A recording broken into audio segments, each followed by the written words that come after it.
The call came just after midnight, the kind of hour where every sound feels louder and every ring feels like bad news. My phone buzzed against the nightstand, once, then again, persistent and wrong. I remember staring at the screen before answering, already knowing that whatever waited on the other end would change something I could never put back together. When I finally picked up, a calm, unfamiliar voice asked me to confirm my name, and then said a single sentence that hollowed my chest out. "This call may require your testimony regarding the welfare of the children." I didn't ask which children. I didn't need to. In that moment, the question I had been avoiding for months finally cornered me. What do you do when protecting children means destroying your own family? I hung up and sat there in the dark, listening to the quiet hum of the house, realizing that silence had carried me as far as it could. Everything I had convinced myself was temporary, misunderstood, or not my place to judge was about to be dragged into the light. I knew what would come next because I had already seen the path: peace involvement, court dates, sworn statements, names recorded in public files, whispers that would never fully fade. I knew there would be fallout that couldn't be undone, relationships burned to ash, a reputation erased, a life rerouted forever. And I knew that once I spoke, there would be no going back, no version of the future where everyone stayed intact. Loyalty would collide with responsibility. Blood would be weighed against truth.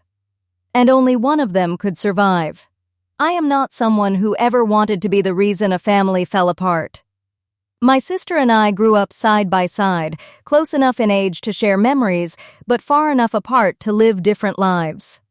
To the outside world, she was everything people admire. Confident, charismatic, a devoted mother, at least according to her social media. Her posts were filled with smiling children, matching outfits, captions about sacrifice and strength. Friends praised her resilience. Neighbors admired her energy. Even extended family spoke about her with pride, pointing to how much she carried and how well she seemed to carry it. From the outside, her life looked loud and full and loving. But I had access to the version no one else saw. I saw the days between the photos, the hours when the house felt empty even when it wasn't. I saw children left to fend for themselves while she disappeared into her phone, or her bedroom, or her excuses. At first, I told myself I was being unfair. Parenting is hard. Everyone needs a break. I told myself that exhaustion could explain almost anything if you tried hard enough. I made excuses because that was easier than naming what made my stomach twist when I walked into her house. The children were the ones who unsettled me most. They didn't complain. They didn't cry loudly or act out in obvious ways. They adapted. They learned to be quiet, to entertain themselves, to eat whatever they could find without asking. I noticed the way they hovered near me when I visited, the way they asked simple questions that didn't feel simple at all. Had I eaten today? Could I stay longer? Would I be back tomorrow? These weren't accusations. They were signals, and I ignored them longer than I should have, telling myself I didn't have the full picture, telling myself it wasn't my place. Family had always taught me that you protect your own, that you don't air dirty laundry, that loyalty means staying quiet when things get uncomfortable. So I stayed quiet. I rationalized. I told myself that if things were truly bad, someone else would notice. A teacher, a neighbor, a doctor, anyone. That belief allowed me to sleep at night, even as unease settled deeper into my bones. But denial has a limit, and discomfort grows teeth if you ignore it long enough. There were moments, small at first, that chipped away at my justifications. A child who flinched at raised voices. An empty fridge. Medication left within reach, doors left unlocked at night. I began to understand that neglect doesn't always announce itself with bruises or sirens. Sometimes it arrives quietly, disguised as busyness, masked by charm, hidden behind a carefully maintained image. Sometimes it survives because everyone around it chooses not to look too closely. I loved my sister. That made everything harder. Every red flag felt like a betrayal to acknowledge. Every concern felt like an accusation I wasn't ready to make. I wrestled with guilt constantly. Guilt for noticing, guilt for doubting, guilt for imagining consequences I didn't want to accept. I asked myself over and over if I was overreacting, if I was projecting, if I was about to ruin a family over something that could still be fixed. What I didn't realize then was that silence doesn't pause harm. It permits it, and the moment that truth finally landed, it landed hard. The turning point wasn't dramatic. There was no explosion, no scream for help. It was a quiet, unmistakable moment when I saw something that could not be explained away, something that made the choice in front of me terrifyingly clear. From that point on, staying silent wasn't neutral anymore. It was a decision, and it was a dangerous one. That is where this story begins, not with a villain or a hero, but with a choice no one wants to face. A choice between protecting children who cannot protect themselves and preserving a family that depends on everyone pretending nothing is wrong. What followed would involve official reports, sworn testimony, courtrooms filled with strangers, and consequences that would reshape every life involved. And at the center of it all was a single truth I could no longer outrun.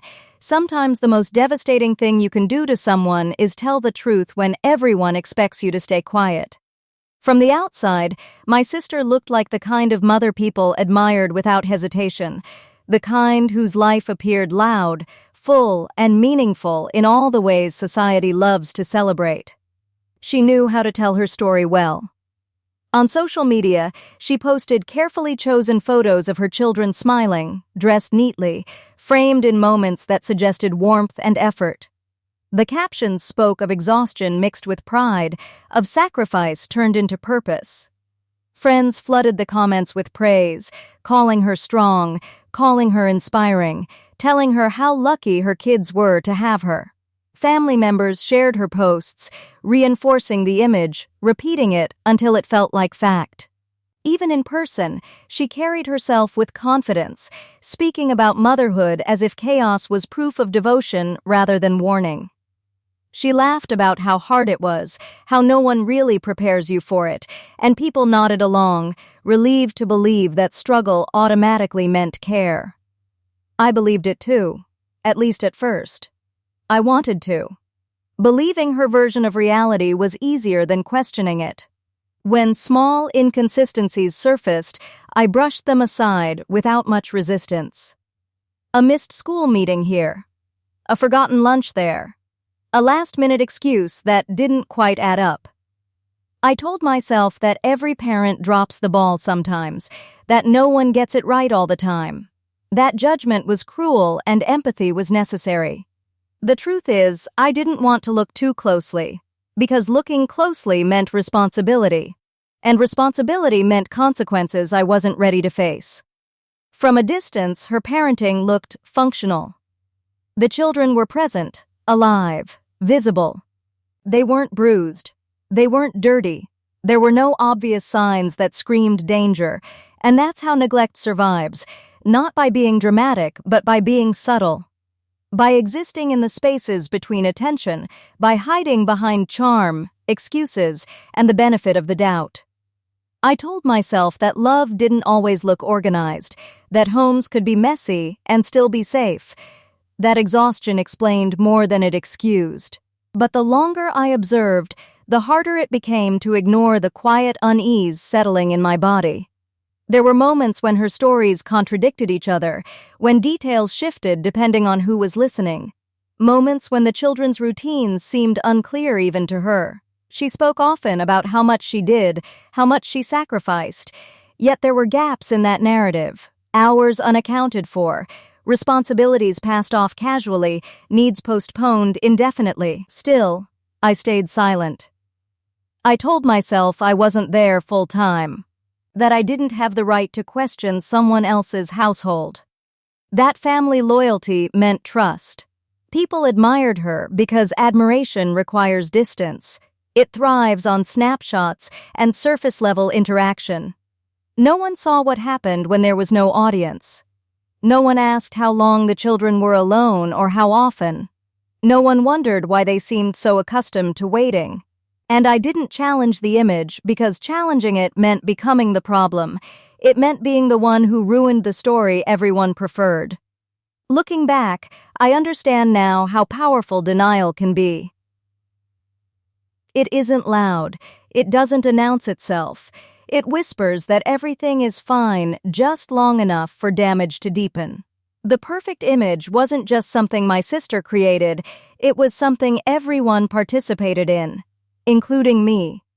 And that participation, that silence, would come at a cost far greater than discomfort.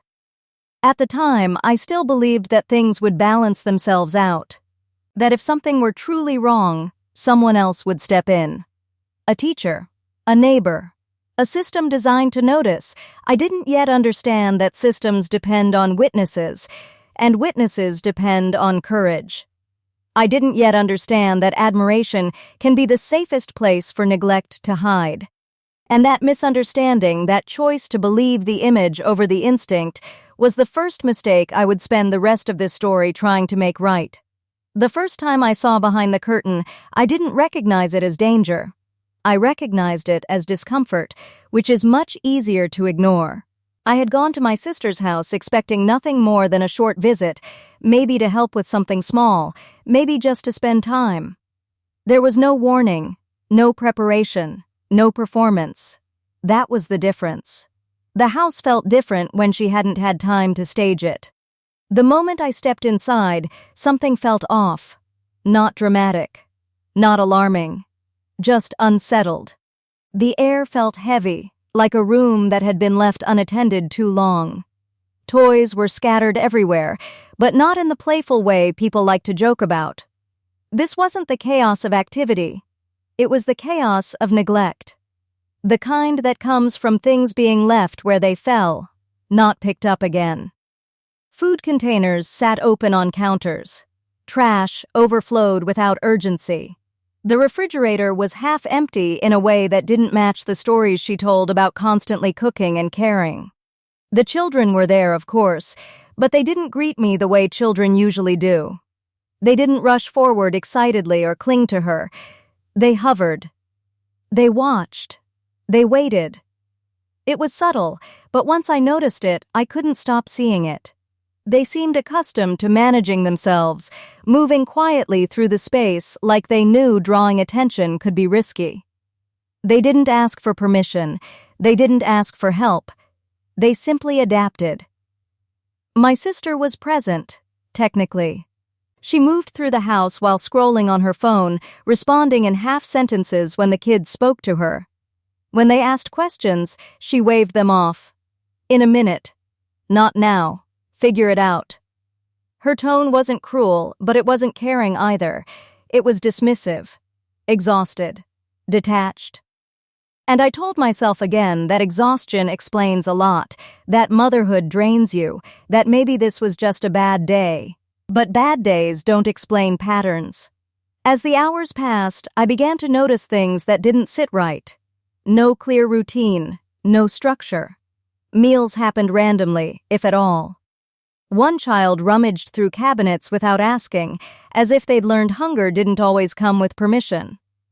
Another wandered outside without supervision, slipping out the door unnoticed until I pointed it out. When I asked my sister about school schedules or appointments, her answers were vague, defensive, or delayed. She grew irritated when I pressed, accusing me of micromanaging, of acting like I knew better. That accusation stung more than I expected, because I didn't want to know better. I wanted to be wrong. Inside my head, the questions multiplied. Is this neglect, or am I being judgmental? Is this dangerous, or just different from how I would do things? Who am I to decide what's acceptable in someone else's home? These questions weren't neutral. They were shields. They protected me from the weight of what I might have to do if the answers turned out to be worse than I hoped. Every instinct in my body told me something wasn't right, but instinct alone didn't feel like enough. I told myself I needed more information, more time, more proof. I told myself that confronting this too early would be unfair, that reporting it without certainty would be unforgivable. I didn't yet understand that certainty rarely arrives fully formed. It builds slowly, through repetition, through patterns that refuse to disappear. As I left that day, my sister hugged me casually, thanked me for stopping by, slipped right back into the version of herself everyone admired. And I walked away carrying something heavy in my chest that I couldn't name yet. It wasn't fear. It wasn't anger. It was recognition. The kind that scares you, because once you recognize something, you're responsible for what you do with it. Over the next weeks, the same scenes repeated themselves. Different days, same neglect, same absence, same rationalizations, and each time I left her house, it became harder to tell myself that this was none of my business. Harder to pretend I hadn't seen what I had seen. Harder to ignore the quiet realization settling into my bones. This wasn't one bad day. This was a way of life. And the question I kept asking myself, is this really that bad, began to change into a much more dangerous one. How bad does it have to get before I stop looking away? At first, I tried to convince myself that children simply adapt, that they learn their environment the way water learns the shape of a container. I told myself that what I was seeing wasn't neglect, it was resilience, but the longer I spent around them, the more that explanation stopped holding together. Children speak constantly, even when they don't use words, and once I started listening to what their behavior was saying, I couldn't stop hearing it. They didn't cry when they were hungry. That was the first thing that unsettled me. Hunger, I had learned, usually comes with impatience, complaints, tears. But they didn't complain. They scavenged, quietly. They knew which cabinets might still have something left, which snacks were safe to take without asking. They ate quickly when food was offered, not messily or greedily, but urgently, like people who didn't trust that the opportunity would last. I noticed how they watched me while they ate, eyes flicking up constantly, as if waiting for permission they no longer expected. They didn't ask for help the way children usually do. When something broke, they tried to fix it themselves. When they got hurt, they brushed it off unless it was impossible to hide. When they needed something, they hesitated, rehearsing the question in their heads before daring to speak. Sometimes they wouldn't speak at all.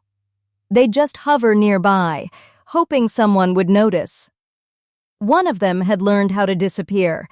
They sat quietly in corners, curled inward, shoulders hunched as if making themselves smaller was a form of protection.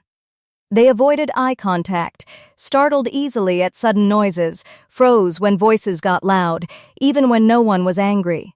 I watched that child flinch when my sister raised her voice from another room, the reaction automatic and immediate, long before fear could be processed consciously. That kind of response doesn't come from one bad day, it comes from repetition. Another child reacted in the opposite way.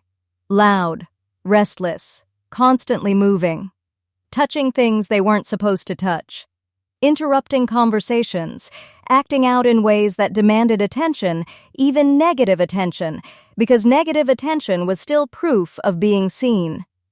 When my sister scolded them, the child didn't cry. They looked relieved, like being noticed, even briefly, was better than being invisible.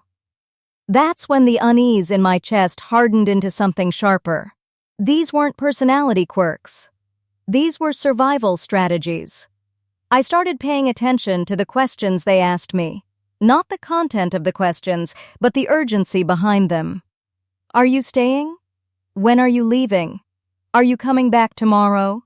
They asked these questions repeatedly, sometimes minutes apart, as if hoping the answer might change if they asked again. They needed predictability in a world that didn't offer it. And I couldn't give it to them. I noticed how closely they watched adults, how they tracked moods, how quickly they adjusted their behavior based on tone and posture. They had learned to read rooms instead of being guided through them. They had learned to anticipate rather than trust. Each visit confirmed what the last had shown me. But instead of becoming clearer, it became heavier. Because now, I wasn't just observing neglect. I was witnessing the long-term effects of it. The kind that doesn't leave marks on skin but settles into the nervous system. The kind that rewires how a child understands safety. I still tried to talk myself out of it. I told myself that stress can do this to kids, that instability comes in many forms, that maybe school or other factors were at play. I desperately wanted an explanation that didn't involve action. Because action meant consequences, and consequences meant destruction.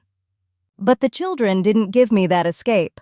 One afternoon, as I was getting ready to leave, one of them asked me quietly if I could take them with me. Not permanently, not dramatically, just for the night. Just so they wouldn't be alone. The way they asked, casual, almost embarrassed, broke something inside me. They weren't asking for rescue, they were asking for rest. I smiled and said something reassuring. I said something kind and meaningless and insufficient, and when I left, the guilt followed me all the way home. That night, I lay awake, replaying every interaction, every hesitation, every sign I had ignored. I realized something then that terrified me more than the idea of reporting ever had. If these children belonged to strangers, I wouldn't be questioning myself. The only thing blurring my judgment was love. Loyalty. Fear of being the one who caused everything to fall apart. And that realization stripped away the last layer of denial I had been clinging to. Silence no longer felt neutral. It felt complicit. And once I understood that, there was no version of the future where I could keep pretending I hadn't heard what the children were telling me all along.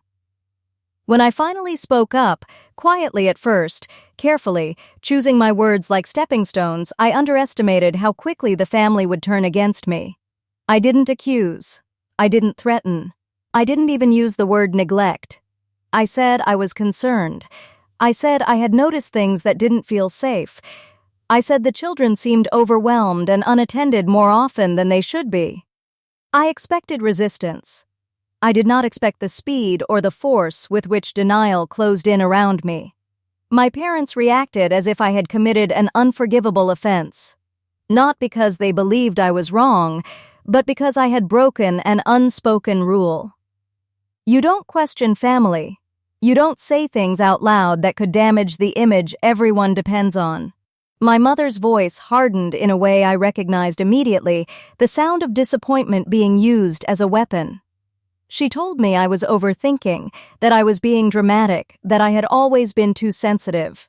She reminded me of how hard my sister's life had been, how much pressure she was under, how unfair it was to judge someone who was doing the best she could. My father was quieter, which made his response worse. He didn't argue details. He questioned my motives instead. He asked why I was so focused on my sister's life. He asked if there was jealousy involved, if I resented her attention, if I had always been looking for reasons to criticize. His words were calm, measured, and devastating. Because once your character is on trial, facts no longer matter. They reframed everything I had seen. Hunger became picky eating. Fear became shyness. Being left alone became learning independence. Every concern I raised was repackaged into something harmless, something temporary, something that didn't require intervention. And every time I tried to push back, the conversation shifted from the children to me. You're going to ruin her life. You don't understand how these systems work. Once you say something, you can't take it back. Those sentences were repeated like warnings, like threats disguised as advice. They spoke about CPs as if it were a monster that devoured families indiscriminately, about courtrooms as places where lies became permanent records. They told me stories, some true, some exaggerated, about people who had spoken up and regretted it forever. And underneath it all was the message they didn't need to say out loud: if you do this, you will no longer belong. My sister's reaction was more volatile. She denied everything, loudly and angrily. She accused me of spying, of twisting normal behavior into something sinister. She said I had no idea what it was like to live her life, to carry her responsibilities. She cried. She yelled. She alternated between rage and victimhood so quickly it was disorienting. One moment she begged me to drop it for the sake of the children, the next she threatened to cut me out of their lives completely. The contradiction was telling, but I didn't want to see it yet. What hurt the most was how effectively they made me doubt myself. I replayed conversations in my head constantly, wondering if I had exaggerated, if I had misunderstood, if I was about to destroy something that could still be saved. Their certainty was contagious, their denial was absolute. And standing alone against it made my instincts feel fragile, unreliable. But even as they pressured me to stay quiet, the evidence kept piling up in my mind. The children's behavior didn't change just because my family dismissed it. Their fear didn't soften, their hunger didn't disappear. And no amount of guilt could erase the moment when one of them had asked me to take them with me, not dramatically, not desperately, just hopefully. I realized then that the pressure to stay silent wasn't about protecting the children, it was about protecting adults from consequences. My family didn't want me to be right. They wanted me to be quiet. They wanted the discomfort to go away without anyone having to change, and suddenly, the roles were clear. Silence was no longer being framed as kindness, it was being demanded as loyalty. That was when I understood something crucial. If everyone around you is working that hard to keep you quiet, it's because the truth is dangerous to them. And once I understood that, their denial stopped confusing me. It clarified everything. The moment everything crossed the line didn't feel dramatic while it was happening. There were no raised voices, no flashing lights, no sense that this would become the point of no return. That's what makes it terrifying in hindsight. It arrived quietly, disguised as an ordinary situation, the kind you would normally shrug off if you hadn't already been uneasy for so long. I had stopped by unexpectedly, not because I planned to stay, but because something in me needed to see for myself again. I told myself it was just a visit, just a check-in, just reassurance. When I pulled up, the house was quiet in a way that didn't feel right. No voices, no movement, no sense of supervision. The front door wasn't locked. That alone made my chest tighten. Inside, the air felt stale. Too still. The kind of stillness that means no one has been paying attention. I called my sister's name once. Then again. No answer. My heart began to race, not with panic yet, but with instinct. I moved through the house, each step heavier than the last, noticing details that my mind was trying to catalog as unimportant even as my body reacted to them. The stove was on. A chair was tipped over. A door to the backyard stood open. Then I found the children. They were alone, not resting, not supervised from another room, alone in a situation that could have turned catastrophic in seconds. One wrong movement, one small accident, one moment of panic with no adult there to intervene. They looked at me with the kind of relief that makes your stomach drop. Not excitement. Relief. As if someone arriving meant the danger had passed. I remember my hands shaking as I moved quickly, turning things off, closing doors, checking for injuries. The children didn't cry. They didn't explain. They watched me closely, tracking my movements, waiting to see what kind of adult I would be. That alone told me everything I needed to know. Children who feel safe don't monitor adults like that. When my sister finally arrived, it wasn't fear on her face. It was irritation. She demanded to know why I was there, why I was making a big deal out of nothing. She brushed past me, barely looking at the children, immediately shifting into explanation mode. She talked fast, deflected blame, minimized the risk. She said it wasn't like that for long. She said she had stepped out for just a minute. She said accidents happen. She said I was overreacting. What she did not do was check on the children. That was the moment something inside me went cold and clear. I realized then that I was no longer dealing with someone who didn't know better. I was dealing with someone who refused to know better. Someone whose instinct was not to protect, but to defend herself. Someone who saw accountability as attack and concern as betrayal. I felt a strange calm settle over me, the kind that comes when a decision has already been made somewhere deeper than thought. I wasn't angry. I wasn't shocked anymore. I was certain. And certainty is terrifying because it removes excuses.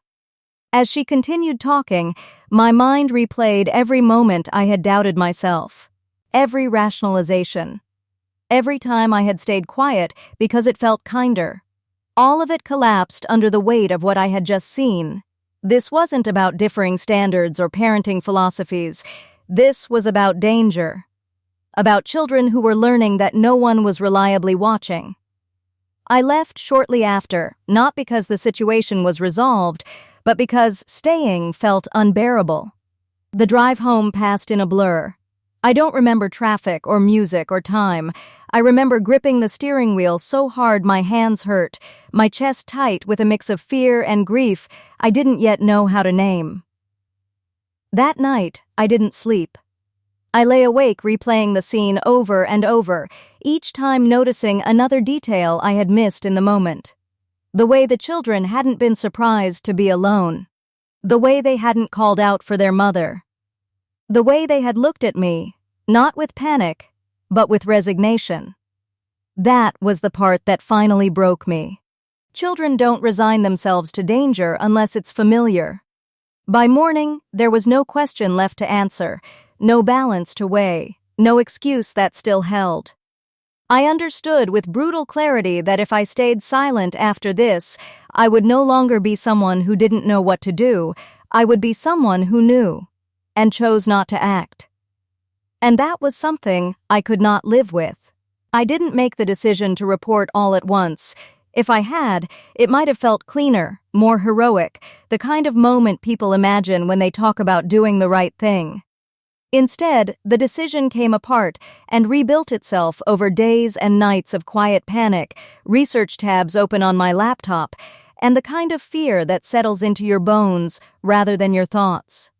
I kept telling myself I was just gathering information, just educating myself, just making sure I understood what the options were. But every search term I typed, mandatory reporting, child neglect signs, CP's process, was already a step closer to a line I knew I was approaching whether I wanted to or not. I learned quickly that the system does not move on feelings. It moves on patterns, evidence, timelines. I read about what constituted neglect, about thresholds that had to be met, about how reports were evaluated. I read stories from people who had reported and from people who wished they had.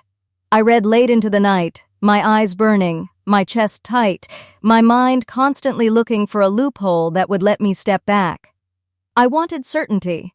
I wanted someone to tell me, definitively, that this was bad enough to justify what would come next. But certainty doesn't come packaged like that. It comes from accumulation, from the slow stacking of moments that refuse to be dismissed. Fear followed me everywhere during that time. Fear of retaliation, fear of being blamed, fear of being cut off from my family entirely. I imagined holidays disappearing, phone numbers blocked, my name spoken only with bitterness. I imagined my sister's rage turning outward, her pain sharpening into something dangerous. I imagined being labeled the villain, the traitor, the one who called the system and ruined everything.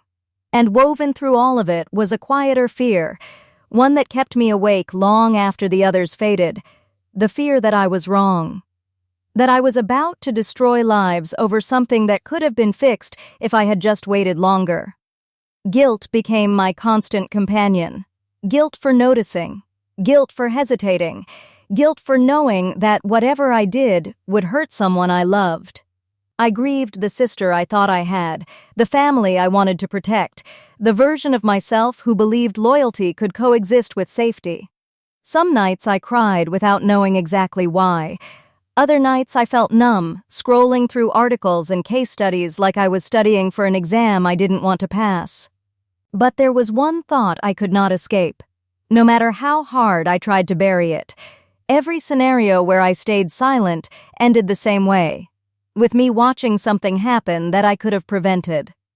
With me standing in a hospital hallway or a courtroom or a funeral, knowing that I had seen the warning signs and chosen comfort over courage. That image haunted me more than any consequence of speaking up ever could. The realization didn't arrive with relief. It arrived with resolve that felt heavy and final. I understood then that reporting wasn't an act of anger or betrayal. It was an act of responsibility, not because I wanted to punish my sister, but because the children had no power in this situation. They couldn't research. They couldn't document. They couldn't choose differently. The adults around them could, and most of us weren't. I remember the moment I picked up the phone. My hand hovered there longer than it should have. I thought about hanging up before anyone answered. I thought about all the things I could still say to myself to justify waiting.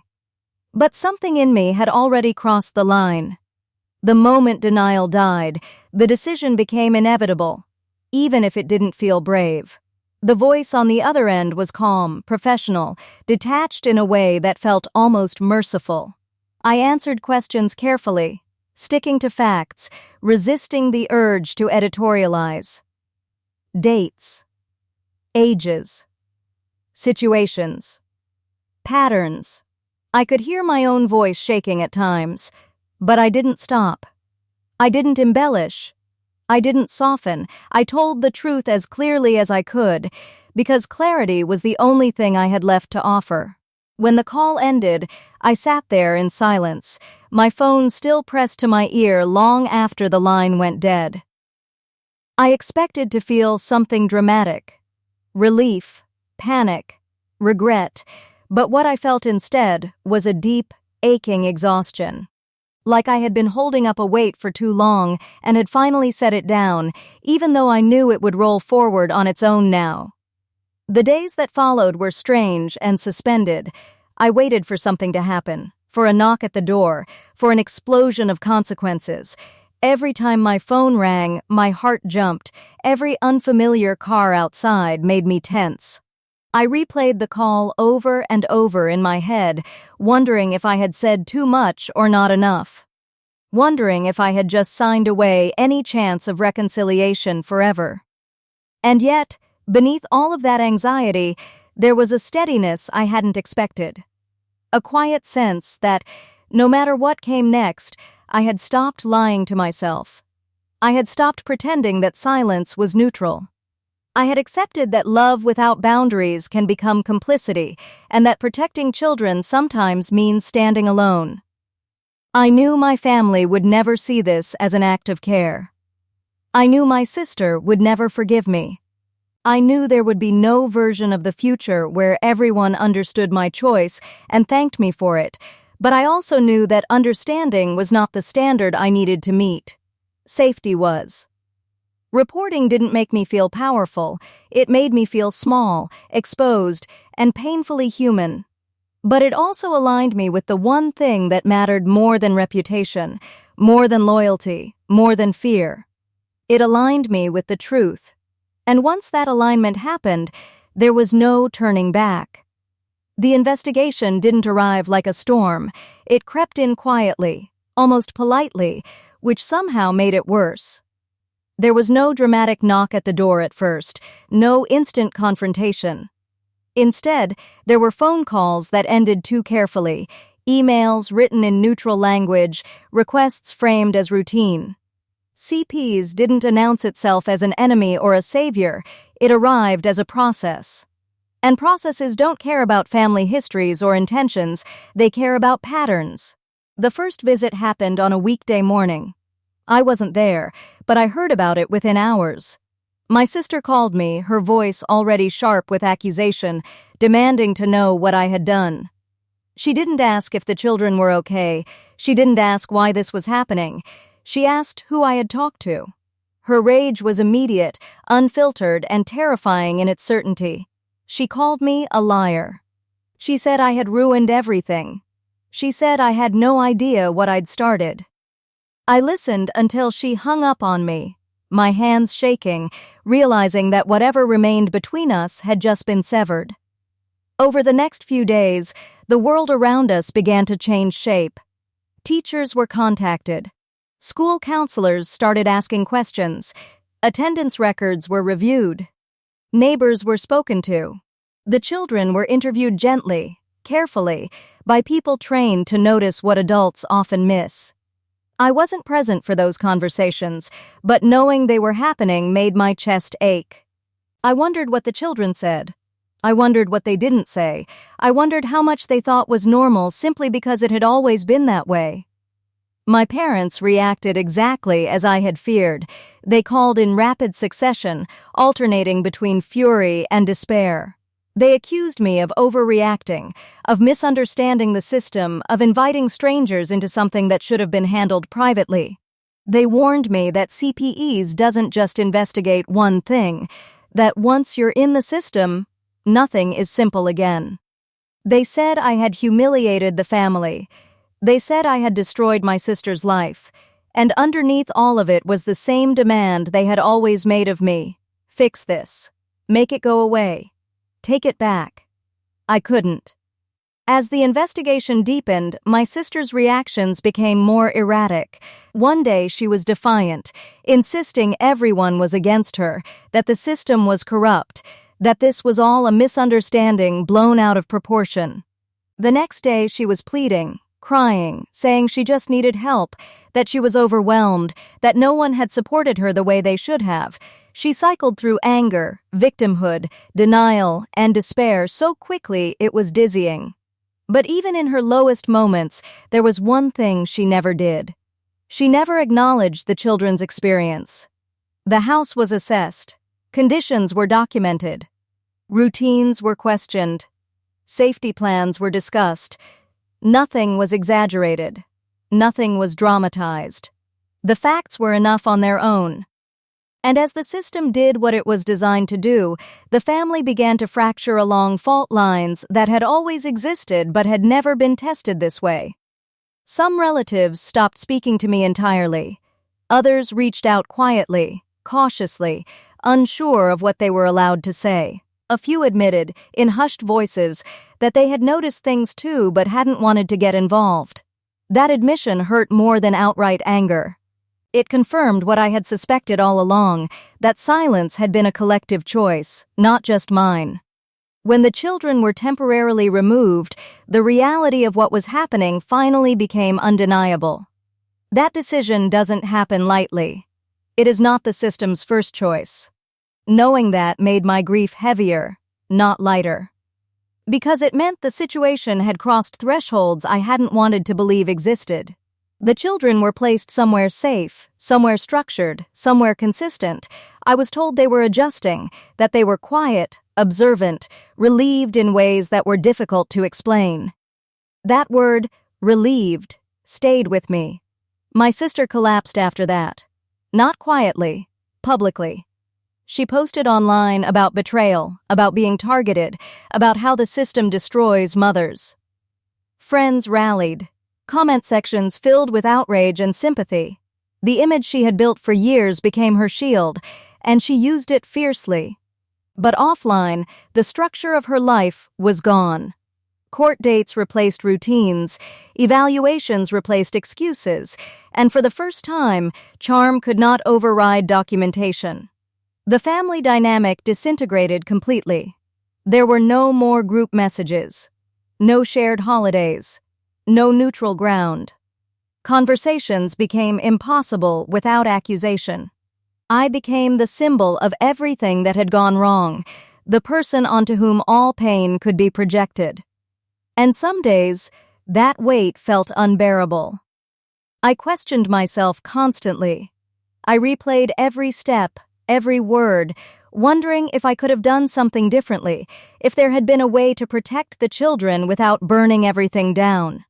But every time doubt threatened to consume me, I thought about the children's faces the day they were found alone. I thought about the relief in their eyes when someone finally noticed, and that memory grounded me in a way nothing else could. The fallout wasn't a single explosion.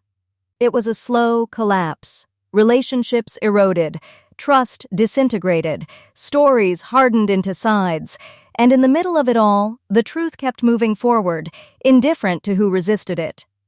The investigation didn't care who was angry or who was hurt. It cared about outcomes, about safety, about patterns that could no longer be ignored. I didn't come out of that period stronger or wiser in any triumphant sense.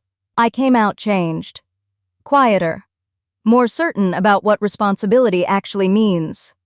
I learned that doing the right thing doesn't come with validation, and that consequences don't always fall on the people who deserve them most. Sometimes they fall on the ones who refuse to look away. And as the case moved inevitably toward the courtroom, I understood something with painful clarity. The hardest part was still ahead. Because soon, I wouldn't just be the one who made the report. I would be the one who spoke the truth out loud, under oath, with my sister sitting across from me.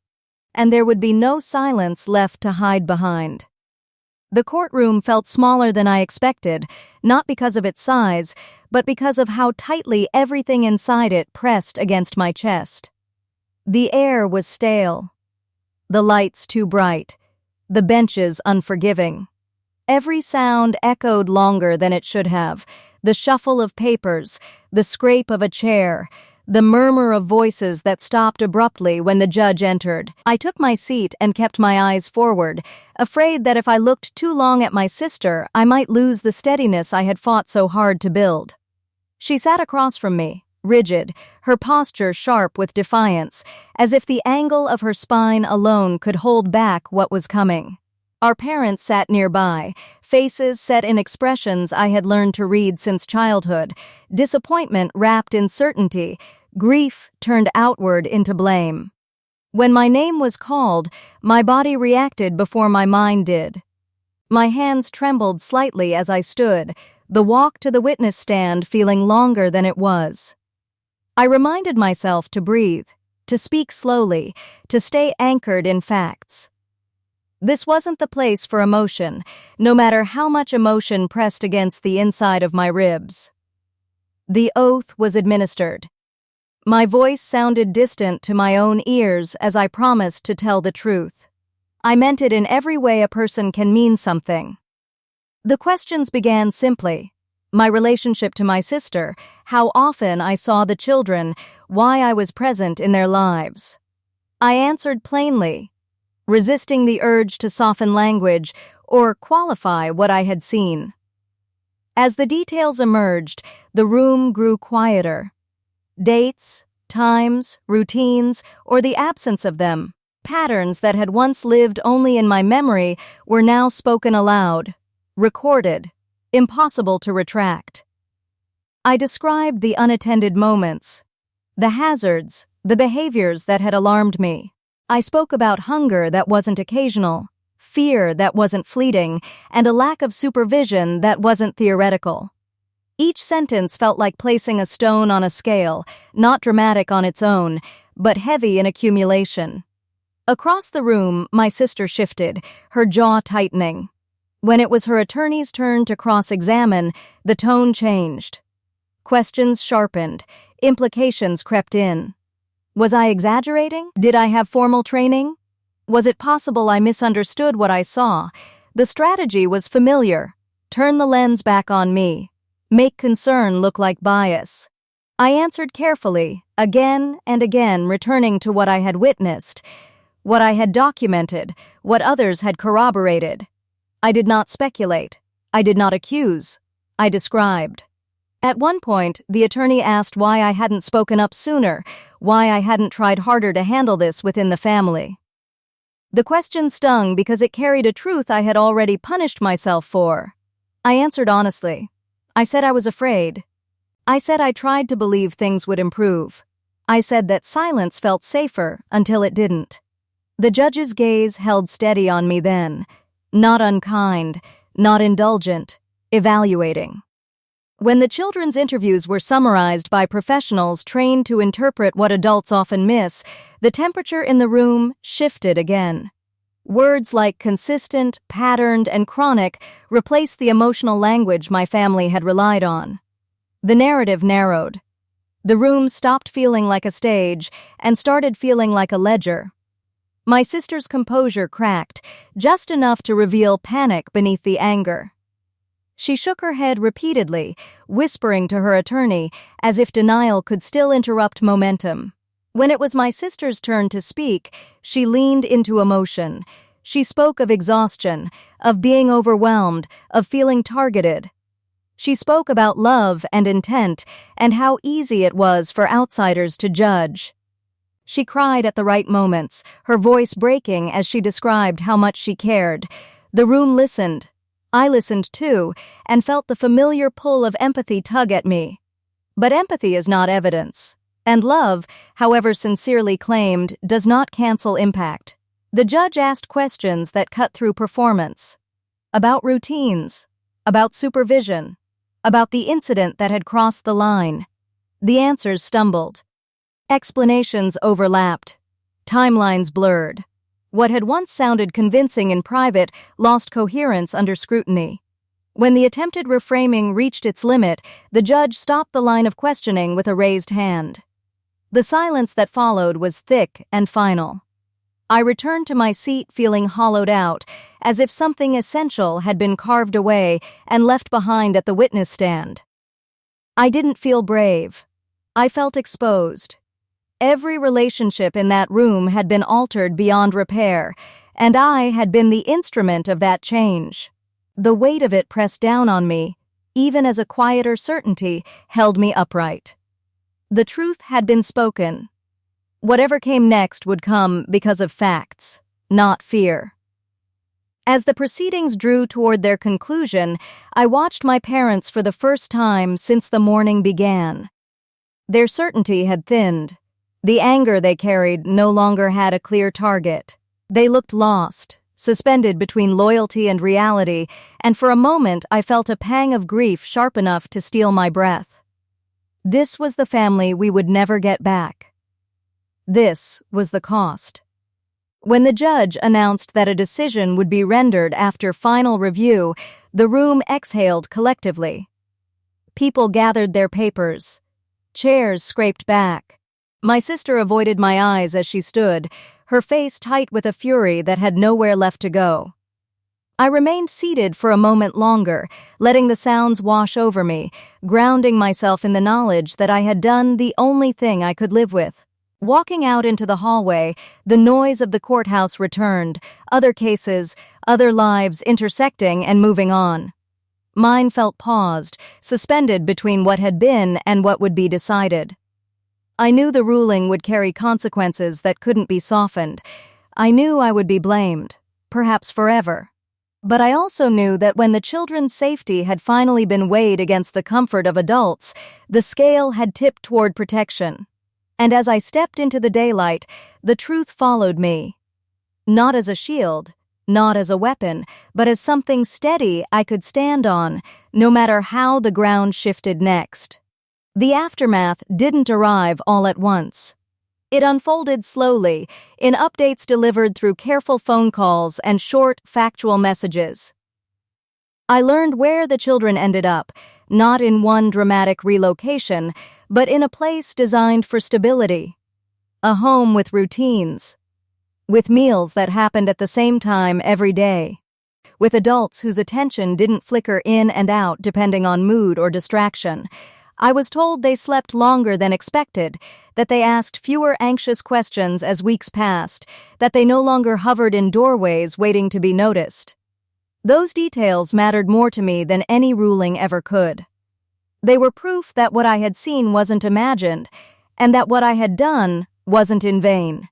Safety doesn't always announce itself loudly, but its absence leaves marks, and its return does too.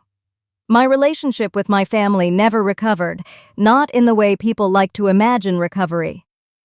There were no apologies that healed things, no long conversations that wrapped everything in understanding. Some relatives stopped speaking to me entirely, choosing a version of the story that allowed them to stay comfortable.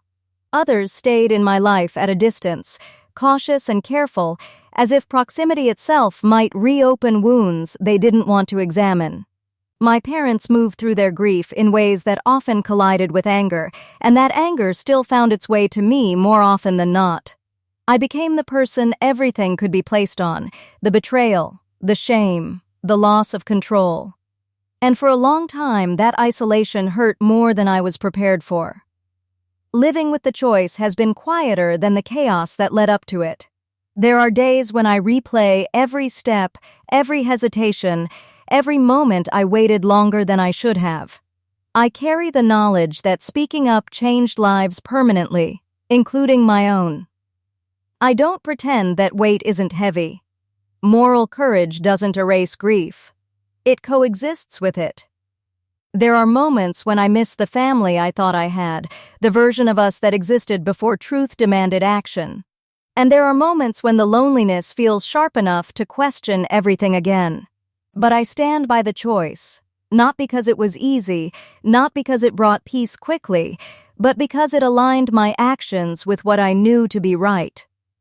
Responsibility isn't comfortable. It doesn't reward you with approval or belonging. Sometimes it takes those things away. What it gives you instead is the ability to live without lying to yourself. To know that when you saw something wrong, you didn't turn away, because silence was simpler. Silence is powerful. It can keep families intact on the surface. It can preserve images and reputations. It can delay consequences. But silence also teaches harm where it is allowed to settle. It tells the vulnerable that their experience is negotiable, that their safety is secondary to adult comfort. Breaking that silence doesn't make you disloyal. It makes you honest. And honesty, especially when it threatens systems built on denial, is often mistaken for cruelty. I've learned that moral courage rarely looks heroic. It looks like shaking hands signing documents. It looks like speaking calmly while your voice trembles. It looks like walking away without being understood. It looks like accepting that doing the right thing may cost you relationships you were taught to value above everything else.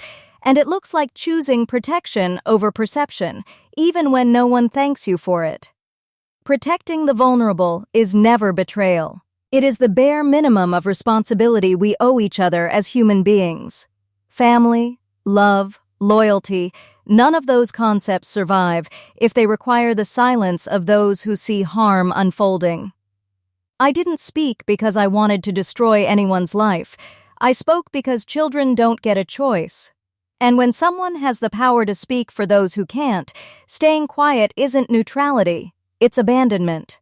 This story doesn't end with reconciliation or redemption. It ends with safety, accountability, and a truth that I carry forward every day. Sometimes the cost of doing the right thing is losing the illusion of family harmony, and sometimes that loss is the price of protecting lives that matter more than comfort ever could.